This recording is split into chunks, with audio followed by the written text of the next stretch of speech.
कंचन, इस बिल को सदन में पेश कर दिया गया है। अब वंदे मातरम जो है, राष्ट्रीय गीत जो है, उसे भी वैसा ही दर्जा मिलेगा जो राष्ट्रीय गान को मिला करता था। क्या कुछ जानकारी? जी बिल्कुल, देखिए आपको बता दें सरकार के मंत्री नित्यानंद राय ने ये बिल जो है वो पेश किया है राज्यसभा में। और यदि बात की जाए तो इस बिल में जो है 3 साल की उम्र कैद और जो है लाखों का जुर्माना जो है वो लगाया गया है यदि कोई राष्ट्रीय गान की अपमान करता है तो उसको लेकर। यदि हम बात करें कि राष्ट्रीय गान तो पहले से ही देश में चला आता था, लेकिन अब स्कूलों में जो है कंपलसरी कर दिया है। जब प्रेयर शुरू होगी तो उससे ठीक पहले राष्ट्रगान चलाया जाएगा, राष्ट्रगान गाना होगा सभी को।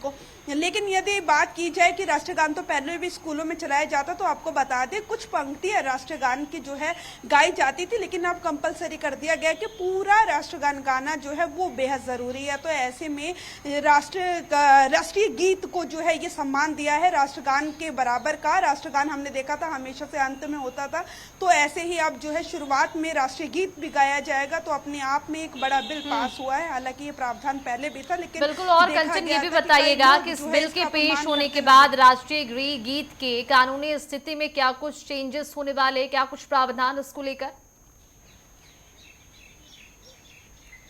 जी देखिए, आपको बता दें कि पहले सजा का प्रावधान तो था ही, लेकिन कभी हमने ऐसी जो है इतिहास में देखा जाए तो ऐसा पाया नहीं था कभी कि किसी को जो है अपमान करने पर या ना गाने पर सजा हो। लेकिन अब जो है ये सजा कंपलसरी कर दी गई कि मान करेगा तो उसको जो है सजा भी मिलेगी और उसे जुर्माना भी देना होगा। तो अपने आप में जब किसी चीज को जुर्माने के तहत दायरे में लाया जाता है तो उस चीज के अपने आप लोग जो है वहीं देखिए कंचन, क्योंकि हमने देखा है कि मुस्लिम समाज का जो एक बड़ा वर्ग है वो हमेशा इस बिल को अपोज करता रहा है, वंदे मातरम को अपोज करता रहा है। लेकिन ऐसा क्या वो तर्क देते हैं जिसकी वजह से वो हमेशा, हमने देखा है कि मुस्लिम पक्ष इसको अपोज कर रहा है?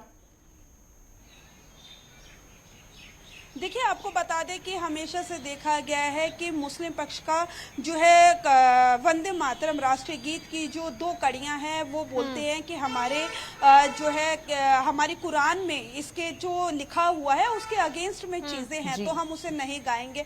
और यही कारण था कि हमने देखा था पश्चिम बंगाल में इसका जो है विरोध भी देखने को मिला था। लेकिन जब टीएमसी की सरकार वहां से गई, भारतीय जनता पार्टी ने हाल फिलहाल ही में जो है विधानसभा चुनाव जो है बम्पर जीत दायर करके अपनी सरकार बनाई, तो उन्होंने सबसे पहले यही चीज लागू की कि वहां पर यदि कोई अब अपमान करता है तो उसको जो है जुर्माना और जो है सजा होगी।